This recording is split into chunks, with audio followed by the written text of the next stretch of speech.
À Parashat Shavua, Lech Lecha. Alors, résumé. Ça y est, on attaque la création du Ham Israël, puisque Avram apparaît. À l'époque, il s'appelle Avram. Et première chose qu'on entend sur lui, il doit déménager. Lech Lecha. Tu pars dans un pays que Hachem n'avait pas indiqué pour voir si Avram va avoir la bonne réaction. Déjà, la première des choses, il ne va pas lui indiquer pour lui montrer à quel point ce pays est important. C'est Akadosh Baruch Hu qui lui précisera où est-ce qu'il doit aller. Il va lui donner l'itinéraire. Et Avram arrive en Eretz Israël, qui s'appelle à l'époque Canaan, et immédiatement Akadosh Baruch Hu, il va faire un test à Avram. Cette terre, elle est promise. Cette terre, c'est celle qu'Akadosh Baruch Hu lui a dit qu'il allait lui offrir, lui léguer pour sa génération, ses descendants, toute sa famille, etc. C'est quelque chose qui n'est pas censé être anodin. Hachem l'a choisi parmi toutes les terres. Qu'est-ce qu'il fait Hachem? Il envoie la famine. Rashi dit pour voir si Abraham il allait regretter sa décision et les critiquer, parce qu'Akadosh Baruch Hu lui avait promis le cadeau, il n'est pas si génial, etc. Bon, évidemment, Abraham supporte l'épreuve et il déménage. Tellement que la famine est impressionnante, Abraham est obligé de partir dans un autre pays. Il se dirige vers le pays mitoyen qui est l'Égypte. Sur la route, on va faire d'après l'explication de la lecture directe. Et après, tout à l'heure, on va s'arrêter sur ce passage. On va essayer d'aller un peu plus loin. Mais sur la route, Abraham se rend compte combien Sarah est splendide. Alors, pour faire comprendre ça, il faut comprendre qu'Abraham, c'est quelqu'un qui est très pudique. Sarah, c'est quelqu'un qui est très pudique. La tzniut, elle règne dans leur couple. Et là, Abraham, du fait du voyage, va se rendre compte que Sarah, en effet, c'est une fille spéciale. C'est une fille très, très, très belle. Et il se dit, arrivé en Égypte, que là-bas, ils n'ont pas l'habitude de voir, enfin, de toute façon, personne n'a l'habitude.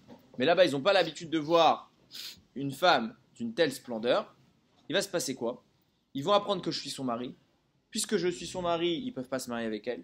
Donc ils vont dire quoi? Ils vont dire on va tuer le mari, on va libérer la femme et on va pouvoir se marier avec elle. Et Abraham va avoir une attitude, c'est celle vraiment ce qui va nous interpeller par la suite. Il va dire écoute, viens, on va dire tu es ma sœur. D'après ça, il n'a pas fait d'Avera, c'est pas le sujet maintenant, il n'a pas fait d'Avera en disant ça. De toute façon, c'est un djinn de Pikuar Nefesh. Il a en cas il risque sa vie, il a tout à fait le droit. Mais quand bien même, il n'a même pas menti. Ok? C'est à détailler après. Il n'a pas menti. C'est pas le sujet. En attendant, Abraham dit à Sarah, on va dire que tu es ma soeur, au moins on va pas me tuer. Pire que ça, on va me faire du bien grâce au pourquoi? Parce que tout le monde va voir que je suis ton frère, et quand ils vont vouloir se marier avec toi, ils vont m'offrir des cadeaux, ils vont tous faire pour me convaincre de céder ma soeur en mariage, ils vont m'offrir beaucoup de cadeaux, et grâce à ça, moi je vais m'enrichir. En effet, ça se passe comme ça. Abraham cache Sarah, parce qu'il voulait pas, il espérait peut-être qu'elle n'allait pas être vue. Il la cache, elle est découverte. Tout le monde voit le visage de Sarah. Tout le monde est choqué. Ils font que de parler d'elle. Ils disent elle est si belle que seul un roi peut mériter une telle femme. J'ai lu dans le Sifte Cohen qu'ils avaient tous une sorte de gravure ou de photo, je ne sais pas, à l'époque, qu'est-ce qu'ils pouvaient avoir, de Rava, la première femme de l'histoire. Et Rava était également une femme très belle, c'est la première femme de l'histoire. Ils avaient tous une photo. Et quand ils ont vu Sarah, il est dit sa beauté est de la même grandeur. Je crois même, je ne me rappelle plus des mots, je ne veux pas dire de bêtises, mais bon, je crois même qu'il avait écrit qu'elle était supérieure. Sarah est particulièrement belle. Évidemment, elle atterrit chez qui? Pharaon. Seul le roi est digne d'une femme aussi belle. Très bien. Pharaon veut se marier, il veut s'unir avec Sarah. Il y a un ange qui vient à côté de Sarah. Dès qu'il y a quelqu'un qui s'approche de Sarah, il lui dit frappe. Il frappe. C'était quoi la plaie? Il y a écrit dans la Torah, plutôt dans les Midrashim, c'est Rashi qui le rapporte, quand l'ange en question frappait, il fermait les orifices des gens qui étaient frappés par lui. Ça veut dire qu'il ne pouvait plus aller aux toilettes. C'est une souffrance atroce. Tout de suite, Pharaon il comprend qu'il y a un problème. Qu'est-ce qui se passe? Alors voilà, moi je te raconte, moi je suis la femme d'Abraham, t'as pas le droit de te marier avec moi. Tout de suite, ils vont voir Abraham. Qu'est-ce que tu nous as fait? Tu nous as menti, pourquoi tu m'as dit que c'était ta sœur, etc. Abraham, il répond même pas. Et il le renvoie de son pays, avec beaucoup de richesses, beaucoup de cadeaux. Il lui donne sa fille, Agar. Agar, oui, il lui donne sa fille en esclave. Le roi d'Égypte va donner sa propre fille pour aller servir Abraham 10 ans. Enfin, même elle, c'est surtout elle qui a fait l'effort. Mais elle va dire vaut mieux être la servante d'un tzaddik que la fille d'un roi rachat. Elle suit Abraham. Le temps passe, maintenant Abraham est riche, il retourne en Eretz, Israël, avec son neveu Lot, et les deux ils ont un troupeau qui est vraiment très très très chargé, et Lot il va faire un raisonnement qui est faux, et qui va mener à une dispute avec entre les bergers de Lot et les bergers d'Abraham. Il va dire bon, Abraham est l'héritier de cette terre, donc Eretz Israël c'est à lui. Il n'a pas d'enfant pour hériter après lui, donc qui va prendre la succession d'Abraham? C'est Lot, moi Lot, donc en clair cette terre m'appartient. Donc qu'est-ce qu'il dit? Il dit bah, je ne vais pas me fatiguer, je vais laisser brouter mes animaux, mon bétail, dans tout Eretz Israël. Ce que les bergers de Lot ont fait. Les bergers d'Abraham, ils ont dit Assour, on doit mettre une muselière, c'est Assour, ce que tu fais pourquoi? Parce que la terre ne nous a pas encore été donnée. Donc maintenant si tu prends tout de suite, c'est du vol. Dispute, la dispute elle remonte jusqu'aux deux boss, Lot et Abraham. Abraham il dit non, mes bergers ils ont raison, je suis pas d'accord que tu agisses comme ça. Abraham comprend qu'il faut qu'il se sépare. Lot il lui dit au gars, choisis l'endroit que tu veux, et moi j'irai à l'opposé. Lot il choisit quoi? Sdom et Amora. Il a pris le pire endroit d'Eretz Israël. Il va là-bas et Abraham continue sa route. Manque de peau. Le père de Lot c'était le frère d'Abraham. Ouais. Et c'est qui le frère d'Abraham? C'est écrit dans la paracha, il s'appelait Haran, il est mort. C'est Haran. Ouais. Haran. Parce qu'il s'est jeté dans la fournaise comme Abraham. Et lui, en espérant être sauvé. Abraham, il s'en foutait d'être sauvé. Lui, il espérait être sauvé. Et Hachem, il a dit Kol hakavod, tu t'es jeté, t'as fait Kiddush Hachem, mais je te sauve pas. Il a eu un mérite qui s'est répercuté plus tard, etc. Mais c'est pas le sujet. Je dis donc, il se sépare, mais manque de peau. La ville que Lot choisit, c'est une ville qui va tout de suite rentrer en guerre. Il y a, la Torah nous raconte, 4 rois qui vont entrer en guerre contre 5 rois. En fait, les 5 rois, c'était des périphéries d'un grand royaume. Ils vont se rebeller contre leur maître, ils vont lui livrer la guerre. 5 rois, donc ils vont s'unir 5 et les autres, le maître il va s'unir avec 3 autres rois. Il va y avoir une guerre et les 4 rois vont ratatiner les 5 rois. Donc ils vont prendre en otage beaucoup de captifs, beaucoup de personnes qui vivaient, entre autres, puisque la ville de Sdom a été conquise, ils vont prendre Lot. Vient un homme pour annoncer à Abraham que son neveu, il a été pris en captif, il va maintenant sans doute devenir un esclave, etc., etc. Cet homme, c'est pas n'importe qui. C'est un homme qui va vivre très longtemps, et qui a déjà vécu très longtemps, et qui va, par le mérite qu'il a eu là maintenant, c'est-à-dire celui de annoncer à Abraham que son neveu est en péril, il va faire peur à Moshe. Vous savez qui c'est? Og. Og, le roi de Bashan. Quand on va arriver à la fin de la Torah, là on est au début, mais quand on arrivera vers la fin de la Torah, il va y avoir une guerre que Moshe va livrer. Il va livrer la guerre contre 2 rois. Siron, le roi de Hémori, là il va pas avoir de problème, Moshe il va le ratatiner. Et Og, Hachem va lui dire ne t'inquiète pas, Moshe, ne t'inquiète pas, tu vas gagner. Tous les commentaires ils disent mais pourquoi Hachem dit ne t'inquiète pas? Moshe il était inquiet. Oui, il était inquiet. Que quoi? Il y a très très très longtemps, ce type-là, il a fait du bien à Abraham. Il a fait quoi? Il lui a annoncé que son neveu était en péril et qu'il fallait aller le sauver. Par ce mérite-là, Moshe il a dit maintenant il a un mérite, j'ai peur. Mais écoutez, c'est quoi le mérite? En fait, ce mérite, il est rikiki. Pourquoi? Parce que toute l'intention de Og, c'était pas de sauver Lot, c'était qu'Abraham meure. Comme ça, Sarah, elle est célibataire et il peut se marier avec elle. Mais comme dans son intention désastreuse, il y a eu un point de positif, Moshe il a eu peur de ce point positif. Et ce même Og, vous savez d'où il vient? Il vient de la génération de Noach. C'est le seul, à part Noach et sa famille qui étaient dans la Teva, qui a survécu au déluge. Il s'est accroché à la Teva et il a survécu. C'est un géant, c'est pas quelque chose de petit, c'est quelqu'un de très fort. Et il s'est fait ratatiner par les autres rois. Donc c'est d'ici, moi qui suis très fort, je me suis fait ratatiner. C'est un géant. C'est un géant. Maintenant, Abraham entend ça, il va aller libérer son neveu. Et il y va avec qui? D'après le Midrash, avec un homme, Eliezer. Eux deux. Ils vont faire la guerre contre les 4 rois qui ont ratatiné 5 rois. Le Midrash il a écrit dans la Gemara, qu'est-ce qu'il faisait Abraham? Il prenait du sable, il le jetait, ça se transformait en flèche. Donc il n'avait pas besoin d'avoir beaucoup d'épée. Il dit t'es assis par terre, il s'asseyait. Et il se recevait des flèches, tac, tac, tac, tac, il a ratatiné tout le monde. Fin de l'histoire, il libère donc les 5 rois et il libère aussi son neveu Lot.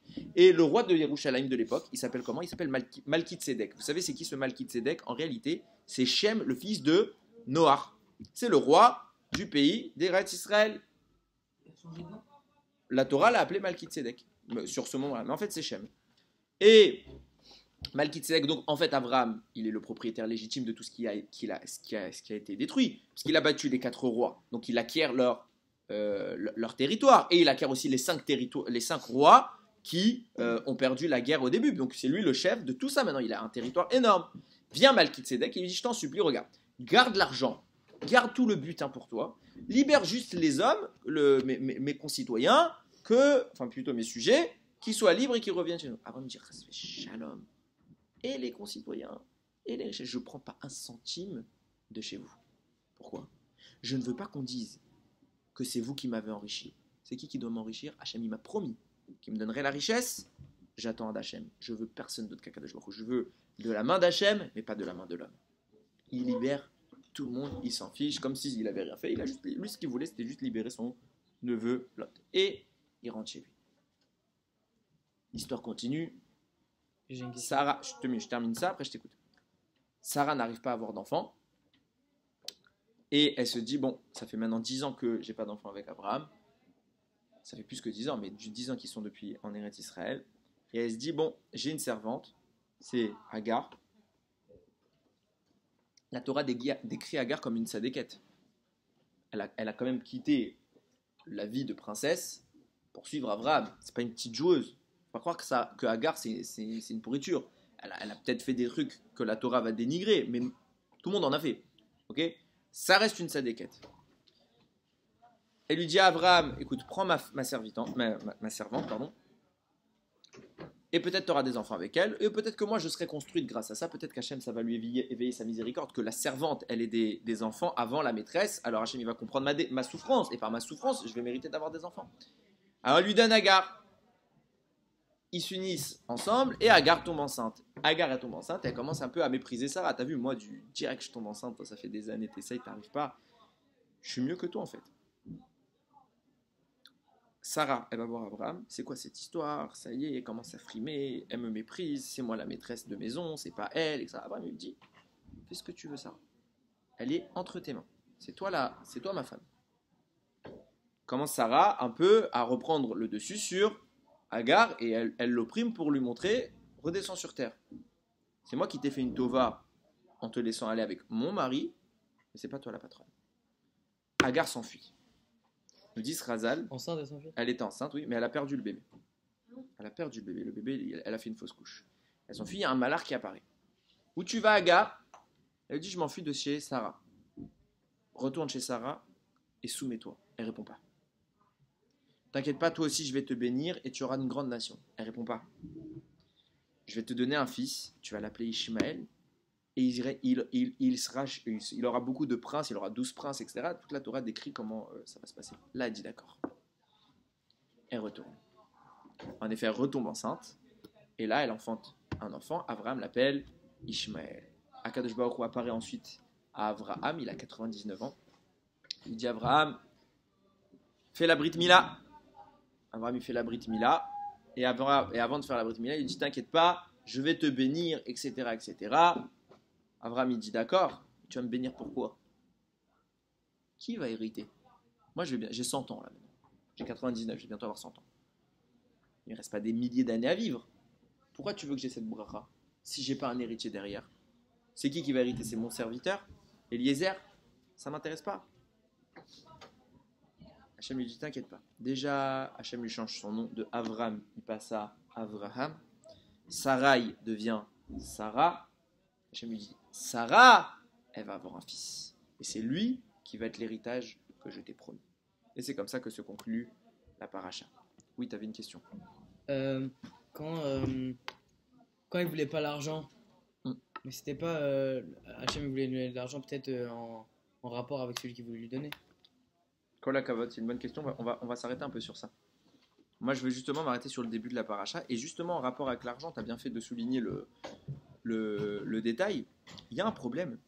Reprenons le début de la paracha. Abraham arrive en Eretz Israël, c'est le désert, c'est la famine, il descend en Égypte. Et là, il a peur, peut-être qu'il va se faire tuer. Sarah est belle, donc il risque sa vie, il dit quoi? Et il dit des choses qui sont folles. Déjà, Sarah va dire tu es ma soeur. En clair, tu vas te faire prendre par les Égyptiens. En clair, Abraham met Sarah en péril.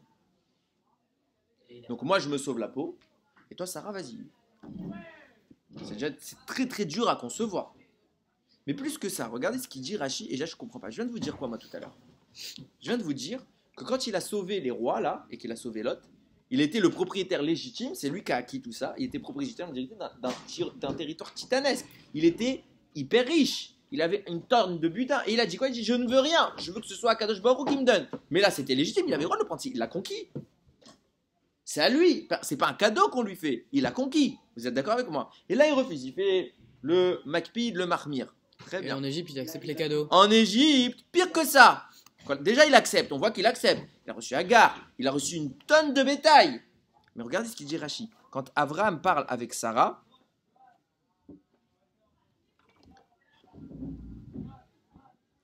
je sais maintenant que tu es une belle femme.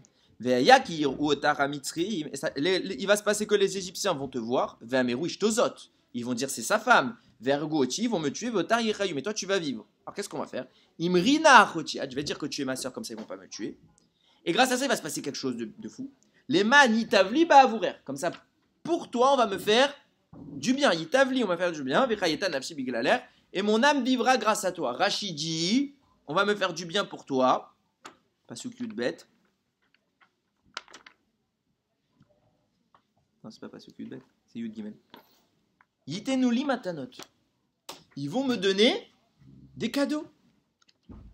En fait, Abraham dit à Sarah, on va dire que t'es ma sœur. Bon, c'est certes, c'est grâce à ça l'avantage, c'est que je vais vivre. Mais plus que ça, il y a un truc génial qui va se passer. Je vais recevoir une tonne de cadeaux. D'un côté, t'as un Abraham qui refuse le moindre centime qu'il mérite. Et d'un autre côté, il espère qu'on lui fasse des cadeaux. Ça veut dire un cadeau, c'est quelque chose que tu ne mérites pas nécessairement. Ça veut dire les gens ils vont te faire des cadeaux pour te faire kiffer, mais t'as pas fait quelque chose qui justifie ce cadeau. Donc là, je veux des cadeaux. Et là-bas, j'accepte pas un centime.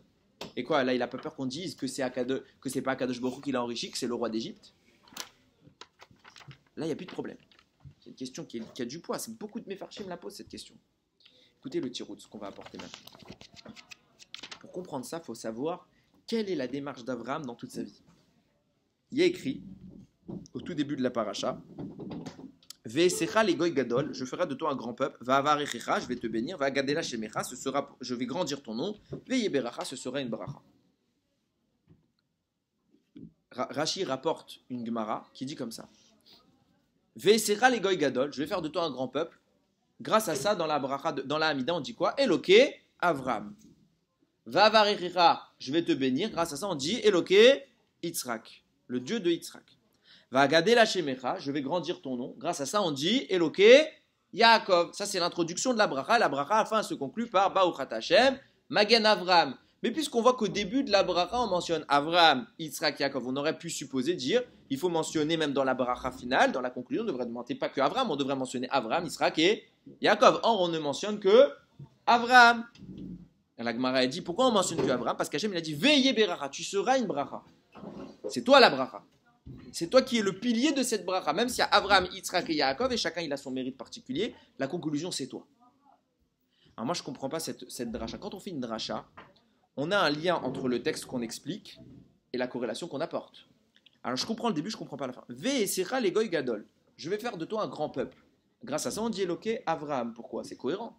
Avraham, ça veut dire quoi? Le père de nombreuses nations. Donc c'est un grand peuple.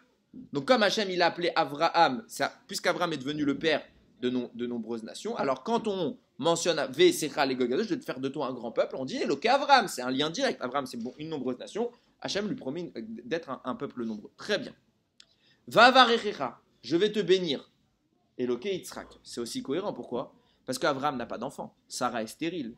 Quelle est la bracha qui reçoit Avraham? C'est la bracha d'avoir eu un miracle, celui d'avoir eu Yitzhak. Donc Yitzhak, c'est le symbole de la bracha que reçoit Avraham. Cohérent. Donc on dit quand on entend Va'avarechecha, je vais te bénir. Cohérence avec ça, on dit Eloké Yitzhak. Mais alors là, je ne comprends plus. Vagadela Shemecha. Je vais grandir ton nom. Ça signifie qu'on doit dire Eloké Yaakov. Quel est le rapport entre Yaakov et le fait qu'Abraham, on lui a grandi son nom? Il n'y a pas de... Vous êtes d'accord avec moi? Il n'y a pas de rapport. Écoutez bien qu'est-ce qu'il dit Rav Shimon Ostropoli. Il est rapporté dans le Mayana chez le Torah. Il dit comme ça. Il écrit dans la Gemara, depuis qu'Akadosh Baruch Hu a changé le nom d'Avraham, avant il s'appelait Avram, maintenant il s'appelle Avraham, avec un He en plus. C'est devenu interdit d'appeler Avraham par son ancien nom. C'est pour ça que dans la Torah, à partir du moment où Hachem change le nom d'Avram, on ne trouvera plus jamais Avraham. On ne retrouvera plus jamais l'ancien, on ne trouvera que Avraham. Très bien. C'est assourd d'appeler Avraham par son ancien nom. Il y a un homme qui a eu aussi un changement de nom. C'est qui? Yaakov. Le Yud. Yaakov, non, ça c'est Moshe qui lui a raconté, c'est pas Hachem. Mais qu'Hachem il a changé le nom. Yaakov, Hachem il lui a dit, tu t'appelleras plus Yaakov, tu t'appelleras Israël. Or pourtant on voit qu'on a le droit de l'appeler Yaakov. On voit que la Torah elle-même l'appelle encore Yaakov. C'est pas assourd de rappeler encore Yaakov par son ancien nom. Quelle est la différence entre Avram et Yaakov? Il dit comme ça. Le chemin qu'ont pris les Havot est celui de faire connaître Akadosh Baruch Hu sur terre. Le monde est plongé dans l'idolâtrie, dans l'ignorance la plus totale. Que fait Abraham? Il vient, il casse les idoles de son père. Il casse les idées reçues. Il combat Nimrod. Il affirme que Dieu, il est unique dans le monde et que tous les autres dieux qui sont vénérés par l'homme sont des mensonges. Abraham est le symbole de l'unité divine. Il est le Echad. C'est pourquoi, quand vous écrivez Avraham, il y a combien de lettres? 5 lettres. Quand vous écrivez Yitzhak, son fils, il y a 4 lettres. 4 plus 5, 9. Quand vous écrivez Yaakov, encore 4 lettres. 9 plus 4, 13. Valeur numérique 13, c'est la valeur numérique du mot Echad. C'est les hommes qui ont fait régner le Echad sur terre. Parallèlement, eux, ils ont fait ça du côté des hommes. Qui s'occupent des femmes? Leurs propres femmes. Ils sont mariés avec qui? Abraham, il est marié avec Sarah. Sarah, combien de lettres? 3 lettres. Yitzhak, il est marié avec Rivka, 4 lettres. 4 plus 3, 7. Et Yaakov, il est marié avec 2 femmes. Léa, 3. Et Rachel, 3, 6. 7 plus 6, 13. Valeur numérique, Echad. Les femmes, elles ont fait le Echad chez les femmes. Et les hommes, ils ont fait le Echad chez les hommes. À eux deux, ils ont fait quoi? 13 plus 13, ça fait 26. Ils ont fait régner Akadosh Baruch Hu sur terre. De là, on comprend.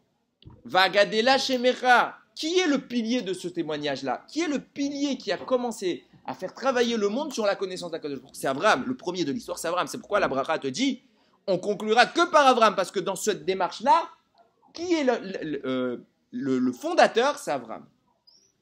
Maintenant, il y a un problème. Comment il s'appelle? Abraham. Au début, il s'appelle Avram. Donc, ça fait que 4 lettres. Donc, dans le compte de 13, il manque une lettre. Maintenant, il y a un autre personnage dans l'histoire à qui on a changé le nom. Yaakov, il avait 4 lettres. Maintenant, on l'a appelé Israël. Il y a 5 lettres. Si je l'appelle Israël et que je laisse Avram, ça fait encore 13 lettres. Il y a 2 options. Soit je mets Avram avec 4 lettres et je mets Israël avec 5 lettres. Ou soit je mets Avraham avec 5 lettres et je mets Yaakov avec 4 lettres. Yaakov, on ne sait pas lequel on doit mettre. Avraham vient te dire la Torah. C'est assourd de l'appeler Avram sans le He, parce que ça ferait que 4 lettres. Viens Hachem dit, va Gadela Shemira, je vais grandir ton nom. Puisque je grandis ton nom, tu passes de 4 lettres à 5 lettres. Du coup, tu ne peux pas dire Eloké Israël, parce que si tu dis Eloké Israël, ça fait plus 13, ça fait 14. Tu ne peux que dire Eloké Yaakov. C'est pour ça que quand il écrit va Gadela Shemira, ça signifie qu'on doit dire Eloké Yaakov. Va Gadela Shemira, ça veut dire j'ai grandi ton nom. Puisque j'ai grandi ton nom, on doit dire Eloké Yaakov. De là, on voit quoi? On voit que Akadosh Baruch Hu atteste que Abraham a une démarche qui est singulière dans l'histoire. Il fait régner Akadosh Baruch Hu de façon la plus indiscutable qui soit. C'est tout son travail sur terre. Et messieurs, c'est tellement son travail que chacun des détails de sa vie doit être analysé sur cette perspective. Chaque chose qu'il va faire, on doit comprendre qu'Abraham cherche à faire quoi? Régner Akadosh Baruch Hu sur terre. Du coup, quand Abraham il descend en Égypte, c'est pas pour la bouffe. C'est pas pour ces bêtises-là. Quand il met Sarah en danger, c'est pas pour sauver sa vie. C'est pour faire quoi? Kiddush Hachem. Abraham, il arrive, il se dit, Sarah, il y a un problème. Maintenant, on doit descendre en Égypte, on doit survivre. C'est gros problème. Toute ma vie, à chaque endroit où j'ai été, je me suis battu de toutes mes forces pour faire connaître Akadosh Baruch Hu, pour enlever l'idéologie de l'idolâtrie. Il y a un pays où mon argumentaire ne va pas tenir. c'est l'Égypte. Pourquoi? Ils sont tellement enracinés dans la Touma, dans la Avodazara. C'est des sorciers. Vous avez vu ce qu'ils ont fait quand Moshe est arrivé. Eux aussi, ils savent transformer un bâton en serpent. C'est pas un problème pour eux. C'est tchic-tchac.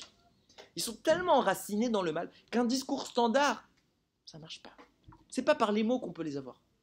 À eux, il faut changer la stratégie. À eux, il ne faut pas qu'une explication, il faut une démonstration.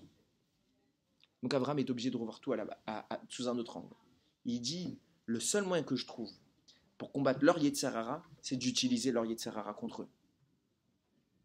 Sarah, elle est belle. Il lui dit, Sarah, d'un coup, la Torah nous dit, Ki isha yefat mareat, yadati nena yadati. Voilà, je sais. En plus, je sais. Le Sifte Cohen, il écrit, quand il a dit je sais, il a compris par névoie ce qui allait se passer. Que le seul moyen de combattre leur force négative, Ki isha yefat mareat, tu es belle. Ça veut dire qu'avant, ils n'avaient pas vérité. Il savait, alors d'après le pshat, il ne savait pas spécialement, mais là il comprend que la force de Sarah, sa beauté, elle est tellement grande que c'est la seule brèche qu'il pourra trouver contre Pharaon. Tu es belle, et alors, tu es tellement belle qu'ils seront prêts à donner leur vie pour toi. Ils vont se rendre compte de ta présence et il va se passer quelque chose en Égypte. Tout le monde va parler de qui? De Sarah. Au point qu'ils savaient que ça allait arriver chez qui? Chez le roi d'Égypte. Le roi d'Égypte qui se marie et les sujets ne sont pas au courant. Si le roi d'Égypte se marie, tous les médias ils sont là. Toute l'Égypte est au courant. Le roi d'Égypte prend une nouvelle femme. Et en plus, quelle femme! Cette femme, avant qu'on en arrive à parler au roi d'elle, c'est parce que tout le peuple a parlé d'elle. Tout le monde est au courant de la venue de cette Sarah Imenou. Tout l'Égypte en parle. Et en plus, elle atterrit chez qui? Chez le roi. Maintenant, Akadosh Baruch Hu va faire quoi? Miracle! Chazal, ils nous disent. De même que Sarah, elle a été enlevée à Abraham, ça, c'est ce qu'on appelle Maaseh Avot Siman Labanim. C'est un acte de nos ancêtres qui est précurseur de ce qui va se passer pour nous. De même que Sarah elle a été enlevée, nous aussi, on va être enlevés par les Égyptiens. L'exil égyptien, qui a duré 400 ans, c'est sur ça que ça s'est basé. Et du coup, de même que Sarah va être libérée par Akadosh Baruch Hu, nous aussi, après la fin de l'Égypte, au bout de 210 ans, on va être libérés de l'Akadosh Baruch Hu. Or, quand on s'est fait libérer, les Égyptiens, ils ont vu les 10 plaies. Ils ont vu quoi? Ils ont dit, c'est le doigt d'Akadosh Baruch Hu. Ils ont reconnu que le miracle qui est en train de se produire les dépasse. Il vient d'une source beaucoup plus puissante que toutes les énergies qu'ils savent gérer, et elle est forcément divine, elle est forcément supérieure. De même que ça s'est passé pour nous, ça s'est passé pour Sarah. Qu'est-ce qu'il va faire à Kadosh Baruch Hu? Ou il va pas le ça, malach à côté de Sarah. Mais les Égyptiens, c'est des sorciers. Ils ont qu'à se guérir. Ils ne vont pas y arriver. Là, les Égyptiens vont se rendre compte qu'il existe une force qui outrepasse leur sorcellerie. Vous allez me dire, c'est pas grave, c'est local, c'est chez qui? C'est chez le roi. Tout celui qui s'approche de Sarah, et le malach, il la frappe. Mais les autres, ils ne savent pas ce qui se passe. Le roi, il aurait pu garder ça secret, personne n'est au courant. Le roi, il va faire quoi? Il va être bloqué, il ne peut pas rester avec cette Sarah. Il est obligé de quoi? De la renvoyer chez Abraham. Tout le monde se dit quoi? Le roi, il renvoie cette femme que tout le monde a désirée. Bon, peut-être qu'elle n'est pas bien. À un détail près, le roi, il va faire quoi? Il va donner sa propre fille à Abraham. En quoi? En servante. Comment elle s'appelle cette fille? Agar, la convertie. Ce qui signifie que le roi atteste sa soumission, son allégeance à Abraham. Vous croyez quoi? Abraham, pendant ce temps-là que Sarah elle était au palais du roi, vous croyez qu'il faisait quoi? Il était assis, il attendait que le temps passe? Mais non, Abraham, il faisait ce qu'il a toujours fait. Chiour de Torah, allez, venez les Égyptiens, j'ai quelque chose à vous dévoiler. Dieu, il existe. Allez, menteur, tu crois que c'est à nous que tu vas la faire? Regarde nous ce qu'on arrive à faire, on te fait de la sorcellerie, on transforme un bâton en serpent, on fait ce qu'on veut, nous. Tu crois que c'est ton Dieu, on y croit, nous, on n'y croit pas. Je vous dis, Dieu, il existe, Dieu, il existe, Dieu, il existe. Et là, le roi, le chef de tous ces idolâtres-là, il dit, il monte devant tout le monde. Regardez qu'est-ce que je fais. Ma fille, je la sors de chez moi. Je la convertis à la foi d'Abraham, elle s'appelle Agar, la convertie, et je lui donne en esclave. Le roi lui-même atteste que ce qu'il dit Abraham, c'est vrai. Le roi lui-même atteste qu'il ne peut rien contre le Dieu d'Abraham. Oui, il existe une force qui dépasse tout. Et là, les Égyptiens, ils voient ça. Ils disent, Abraham, il a raison. Abraham, ce qu'il nous a dit ce Dieu, même le roi, il nous dit que c'est vrai. Le roi n'a rien pu faire contre ce Dieu. C'est que c'est vrai. Le Dieu d'Abraham, il existe. Et là, nous dit le Sifte Cohen, le roi, il a donné un deuxième cadeau à Abraham. Et on ne comprend pas a priori pourquoi ce cadeau, mais en fait c'est Mida Keneged Mida. Mesure pour mesure. Quel est l'objectif d'Abraham? Faire connaître Akadosh Baruch Hu. Regardez qu'est-ce qu'il va lui donner comme cadeau. Il va lui faire un contrat dans lequel il lui dit, je te cède la ville de Goshen. Ah, et alors, Abraham prend ce contrat et rentre chez lui. Des années plus tard, quand Yaakov, il va rejoindre Yosef en Égypte, Yaakov, sans demander à personne, il va aller où? Dans la ville de Goshen. On voit qu'il n'a pas demandé. Ça veut dire avant même que Yosef ne parle au roi pour lui dire que son père arrive. Avant même que Yaakov arrive en Égypte, il a envoyé son fils préparer quoi là-bas? Un beth, un midrash, un lieu d'étude de Torah. Mais de quel droit? C'est chez toi? Tu as l'autorisation du roi? Pas besoin. Yosef, il est allé voir Paro. Il lui a dit, Paro, cette terre, je mets mon père là-bas. Pourquoi? Voilà ce que papy Abraham il m'a donné. Tu vois, c'est un contrat de les signer de la main du roi d'avant. Il y a le tampon royal. Cette terre appartient à Abraham. Donc elle appartient à Yitzhak, elle appartient à mon père, Yaakov. Donc cette terre, elle est à nous. Qu'est-ce qui se passe là-bas? Les Bnei Israël, ils vont faire quoi pendant les 210 ans? Surtout les Lévi'im. Ils vont étudier la Torah. De même qu'Abraham a combattu l'Égypte pour étudier la Torah, pour faire connaître Akadosh Baruch Hu, de même Akadosh Baruch Hu va donner en récompense à Abraham un lieu où la connaissance d'Akadosh Baruch Hu va pouvoir perdurer. Mida, keneged mida. Et avec ça, on commence à arriver à la question que j'ai posée tout à l'heure. Les manitavli, avourer, ils vont me faire du bien grâce à toi. Qu'est-ce qu'ils vont me faire comme bien? Des cadeaux. Alors je comprends qu'ils reçoivent Agar, parce que Agar, c'est la clé de voûte du système de la démonstration d'Abraham. Je comprends qu'il reçoit la ville de Goshen, parce que la ville de Goshen, c'est ça qui va permettre à ses enfants d'étudier la Torah. Mais le bétail, l'argent, pourquoi Abraham il le prend? Il aurait dû dire comme au roi Malkitsédek, je ne veux rien. Écoutez ce qu'il dit le Khatam Sofer. Rashi va nous laisser une petite pépite qui va nous permettre de comprendre le système. Rashi dit, quand Abraham est rentré d'Égypte vers Eretz Israël, il est repassé exactement par les mêmes auberges qu'il a utilisées à l'aller. Deuxième explication Rashi, mais en fait elles sont concordantes. Il a fait ça pourquoi? Rembourser les dettes qu'il avait pas pu payer. Pourquoi? Parce qu'en sortant d'Égypte, Abraham, en sortant d'Eretz Israël, il a 0 centime sur lui. Il peut payer, il a rien. Il a laissé des dettes partout. Et maintenant, il vient payer ses dettes. Qu'est-ce qui se passe? C'est quoi ce passage que la Torah nous raconte? Ramim nous dévoile ici quelque chose super, on s'en fout. C'est pas important. Le Khatam Sofer dit c'est super important. Tu vois qu'Abraham, quand il va à l'auberge, parce qu'il doit passer la nuit, il fait quoi? Il dort? Chachamim, on a des Chachamim qui passaient quelques heures dans la journée à dormir. Quelques heures, ça se compte à maximum 2 heures, c'est déjà énorme. Tu vois qu'Abraham, qui est encore beaucoup plus grand que ça, il passait son temps il passait ses nuits au dodo, dans le lit. Il faisait quoi toute la nuit? Il étudiait Abraham. Quand il est à l'auberge, il étudie, il fait que Torah. Et qu'est-ce qu'il fait? Il fait le même chemin que je vous dis depuis le début. Tout ce qu'il fait Abraham, c'est pour montrer que Dieu, il existe. Donc il voyait des gens qui étaient dans la Rabotaï, venez, chiour.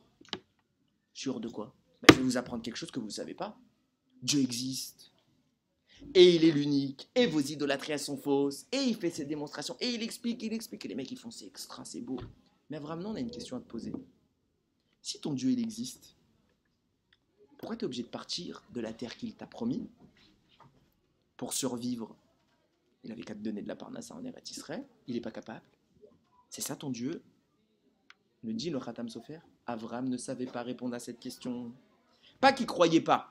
Pas qu'il avait un doute que Akadosh Baruch Hu faisait. Mais lui, il est au niveau où il croit déjà. Et il sait qu'il faut faire confiance à Akadosh Baruch Hu. Mais quelqu'un qui ne croit pas, tu ne peux pas lui demander de faire confiance. Donc Abraham, il dit, j'ai pas de réponse à ça. Et quand il sort des auberges pour arriver en Égypte, il est préoccupé. Il a laissé derrière lui des élèves qu'il n'a pas réussi à convaincre. Comment on va faire? Abraham, ça le dérange au plus haut point. Du coup, quand il arrive en Égypte, il dit à Sarah, les man, ils vont me faire du bien grâce à toi. J'espère que quoi? Rashi nous dit, j'espère qu'ils vont me faire des cadeaux. Qu'est-ce qu'il lui prend Abraham? D'un coup, il veut des cadeaux. Réponse, oui, parce que comme il a laissé des dettes, il n'a pas pu payer parce qu'il était pauvre et tout le monde lui a reproché. Si, en effet, Akadosh Baruch Hu, il existe, tu ne devrais pas être pauvre. Abraham, il ne savait pas quoi répondre. Il a dit, Sarah, je les ai laissés, je ne les ai pas convertis à Akadosh Baruch Hu. C'est pas normal. Il faut absolument que Akadosh Baruch Hu me donne vite de l'argent, pas pour moi. Pour pouvoir revenir en arrière et leur démontrer qu'ils avaient tort et qu'en effet, Akadosh Baruch Hu, il m'a enrichi comme il m'a promis. Quand il revient, nous dit le Khatam Sofer sur Rashi, il passe par les mêmes auberges et il paye. Pourquoi? Parce qu'il arrive dans le Rabotaï, Chiour 2, la suite du Chiour de quand je suis venu la première fois. Vous vous souvenez, vous aviez une question, j'avais pas de réponse. Regardez aujourd'hui, je viens, je vous rembourse. Pourquoi je suis sorti d'Eretz Israël? C'est justement pour qu'Akadosh Baruch Hu me donne des richesses. Et il a tenu sa promesse. Et vous n'avez plus de raison de ne pas croire. Akadosh Baruch Hu, Abraham n'a voulu laisser strictement rien au hasard. C'est pour ça qu'il dira, Vechayeta nafshi biglaler. Il y a écrit je vais vivre, on traduit généralement je vais vivre grâce à toi. C'est pas la bonne traduction. Nefesh, c'est l'âme. Mon âme va vivre grâce à toi. Pourquoi? Parce qu'Abraham, son âme, est venue sur terre pour faire connaître Akadosh Baruch Hu. S'il a laissé derrière lui quelqu'un qui ne connaît pas Akadosh Baruch Hu, son âme, elle est morte pour lui. Son âme, Abraham, pour lui, il est mort. Il dit, le seul moyen, c'est qu'on aille en Égypte et que grâce à toi, on me fasse du bien, on me donne des cadeaux. Et quand on m'aura fait les cadeaux, Vechayeta nafshi, mon âme pourra vivre. Tant qu'on m'a pas fait les cadeaux, que je ne peux pas convaincre, ne serait-ce qu'un homme, que Dieu existe, mon âme ne vit pas. Abraham ne que se considère vivant que lorsqu'il arrive à faire vivre Akadosh Baruch Hu dans le cœur des hommes. Nous, on est les descendants d'Abraham. Est-ce que nous, on a le droit d'oublier qu'on a eu un ancêtre, un papa, fondateur de notre existence, qui a lutté de toutes ses forces contre la planète entière, juste pour que le nom d'Hachem soit glorifié. On n'a pas le droit d'oublier ça. Si on l'oublie, on n'est plus ses dignes héritiers. Or, messieurs, quand on fait du Chilul Hachem, quand on fait des Averot, on ne fait pas briller le nom d'Akadosh Baruch Hu sur terre. Les gens ils disent, c'est ça le Dieu d'Israël. On n'a pas le droit d'agir comme ça. On n'a pas le droit d'oublier ce qui nous a fait vivre. Abraham, c'était sa manière de vivre. Et nous, on en est les héritiers. Nous, on doit poursuivre ce chemin-là. C'est ça le secret du clan d'Israël. Montrer, c'est qu'il y a Kadosh Baruch Hu dans le monde entier. C'est pas d'autres dieux qui sont la vérité. C'est pas d'autres philosophies qui sont la vérité. C'est pas ce que vous voyez à la télé qui est la vérité. Alors, on voit plein de choses à la télé. On a envie de ressembler à ça. Ce qui veut dire que l'égoïme arrive plus à nous convaincre que nous à les convaincre. C'est pas normal. C'est absolument pas normal. Faut comprendre, la vérité, c'est nous qui la détenons. Personne d'autre sur terre. Personne d'autre sur terre. La seule vérité, Hachem est Had. Hachem est unique. C'est la seule vérité. Il y a Dieu, tout le reste c'est du mensonge. Abraham, il a compris ça. C'était tellement brûlant dans son esprit qu'il ne pouvait pas vivre autrement. Il ne pouvait pas laisser une personne penser autre chose que ça. Nous, déjà, à se convaincre que c'est la vérité, on a du travail avant d'y arriver. C'est normal? C'est pas normal. Quand j'entends des questions comme tu me l'as posé tout à l'heure, c'est pas normal. C'est pas que ta question, j'insinue que derrière tu as une mauvaise idée. Et je dis juste que si la Torah, et tu sais que la Torah n'a pas dit ça, si la Torah l'a dit, c'est normal. C'est ça la normalité. Ce que la Torah l'a dit, c'est la normalité. Tout ce qui sort du cadre de la Torah n'est pas normal. C'est du mensonge. C'est une illusion. Alors, Yéhi Ratson, que nous, les descendants d'Abraham, on soit dignes de ce bonhomme. Que ce ne soit pas juste une histoire qu'on nous raconte quand on arrive dans la parashat Lech Lecha et que dans 2-3 parachiotes, de toute façon, on ne va plus trop parler d'Abraham, on va le citer de temps en temps en souvenir. Non, Abraham n'est pas un souvenir. C'est une vie qu'il nous a transmise. C'est une mission dont on hérite. C'est une charge, une responsabilité. Et tous autant que vous êtes, vous avez cette responsabilité. Quand vous sortez dehors, vous avez la responsabilité du clan d'Israël sur les épaules. Quand vous êtes à la maison, et peut-être que vos parents ne sont peut-être pas toujours très religieux ou qu'ils ne connaissent pas toujours l'art, vous avez la responsabilité d'être des exemples. Pas des exemples minimes, des exemples de vie, des exemples de ce que représente la Torah. Il ratsonne que nous soyons tous capables de faire ça et qu'Akadosh Baruch Hu nous bénisse dans ce chemin-là. Baruch Adonai Leolam. Amen ve Amen.